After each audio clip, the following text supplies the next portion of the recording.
long time ago, there lived a woman called Ngozika. She was blessed with 4 handsome sons, but she still wasn't satisfied. Deep down inside her, she wanted a daughter. She only desired 2 children, but her quest for a female child made her have more. She felt that having a female child would give her so much satisfaction, as female children were more caring and took care of their parents at old age, she assumed. In her search for a female child, she got pregnant again. 9 months after, she gave birth a beautiful baby girl. She was so happy and fulfilled. She and her husband had a very big party to celebrate it. At last, God has answered my prayers. She named her Obianuju, meaning born in the midst of plenty. Obianuju was pampered by her parents as the only girl. Her mother would not allow her lack anything. One day, she was flogged in her school for committing an offense. Her mother, Ngozika, followed her to school to warn the teacher. But when she was 10 years old, tragedy struck. Obianuju became very sick. She couldn't eat or drink. Her mom was so disturbed. What could be happening? She took her to the hospital, and the doctors ran a test on her but found nothing wrong. She then took her to a church, and the prophet said he will pray for her. When the prayer was over, the prophet said that the issue was complex, that what was wrong with Obianuju was more spiritual than ordinary, that a part of her was missing, and except that part is seen, she will never be well. Ngozika wondered, part of her missing? How do you mean, prophet? The prophet said that the issue was from birth, and they should go to where she was born to ask questions. Ngozika quickly went to where she was born. It was a traditional midwife called Nwanyakwete that took the delivery of Obianuju. Ngozika had not seen her after the birth of her daughter. She rushed to her place and was told she has moved out 2 years ago.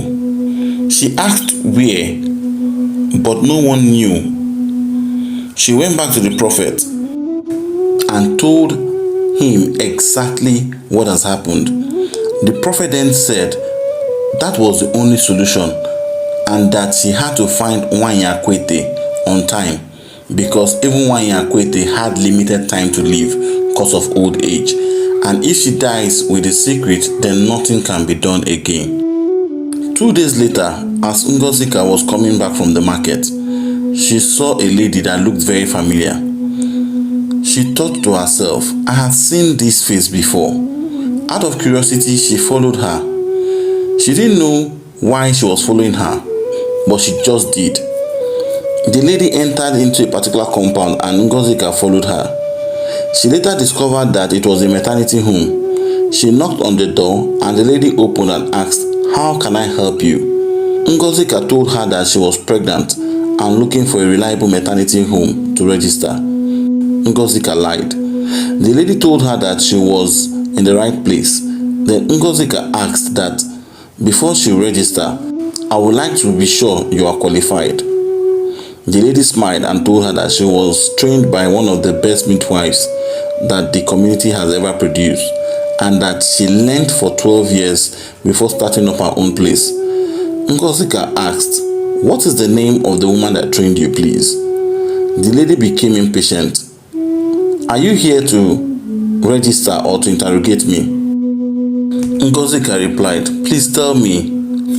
And the lady said, a professional midwife called Nwanyakwete trained me. Immediately, Ngozika knelt down and started begging her to help her, that the same Nwanyakwete helped her with the delivery of her daughter 10 years ago, and that her daughter is very sick and was told that only Nwanyakwete could help her because she knew a secret around her birth that only she could resolve. The lady looked at Ngozika for a while and said, oh, now I remember you. My name is Nkechi. Then I was still an apprentice. Now I recognize your face. Nwanyakwete has retired and traveled back to her village in Umoji. That she was part of the people that helped her move to her village. In as much as she knows the village and the house, she cannot say if she's still alive because she hasn't seen or spoken to her for years. After Ngozi has begged her profusely, Nkechi promised to help. Few days later, Ngozika and Nkechi were prepared to travel in search of Nwanyi Akwete. They traveled the whole day before they got to Umoji. When they got there, it was very late and they were not allowed to see Nwanyi Akwete. They had to go and come back the next morning.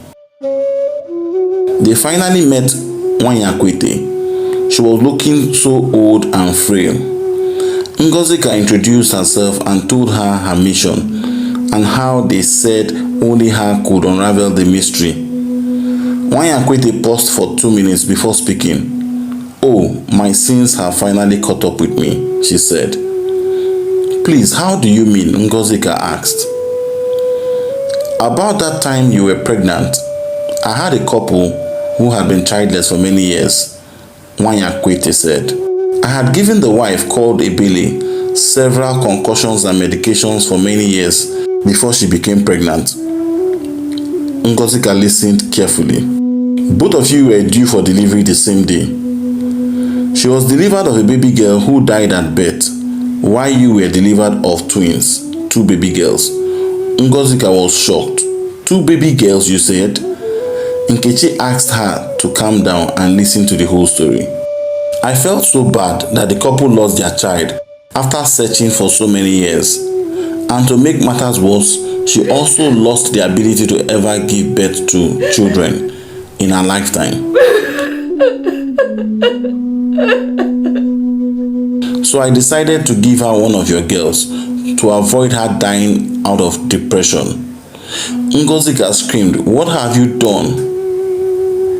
"Okay, where is this family?" Ngozika and Nkechi asked. Nwanyi Akwete replied that they also live in this Umoji village, although she hasn't seen them for ages. Ngozika and Nkechi set out to look for the family.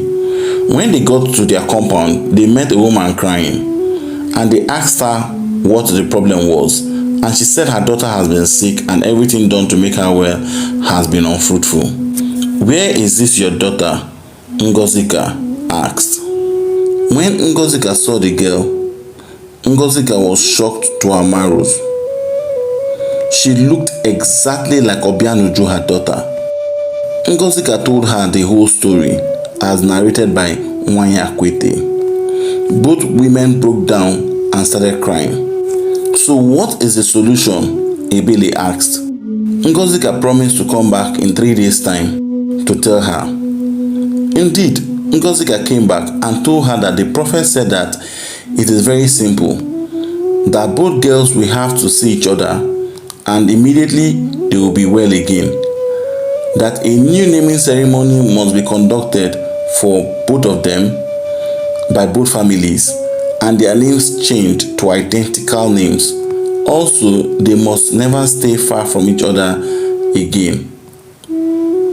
Obianuju's twin sister, Zikora, was taken to see her for the very first time. Immediately they saw, there was this magical feeling and instantly both became well again. A new naming ceremony was conducted for both girls and their names were changed to Chikaima and Chikamso. After the ceremony, Ebele walked to Ngozika and said, "It seems I'll be returning to my village now with my husband alone. I guess we were not destined to have children of our own," she said tearfully. Ngozika told her that Chikamso was still their daughter, since she has grown up to know them as her parents. But they had to move to her village so that the girls won't be far from each other. Ebele and her husband were so happy. They moved immediately to Ngozika's village and they lived next to her. A few weeks after they heard of Nwanyi Akwete's death, they all mourned her demise. All families lived happily together, and Chikaima and Chikamso attended the same school and were never far from each other again.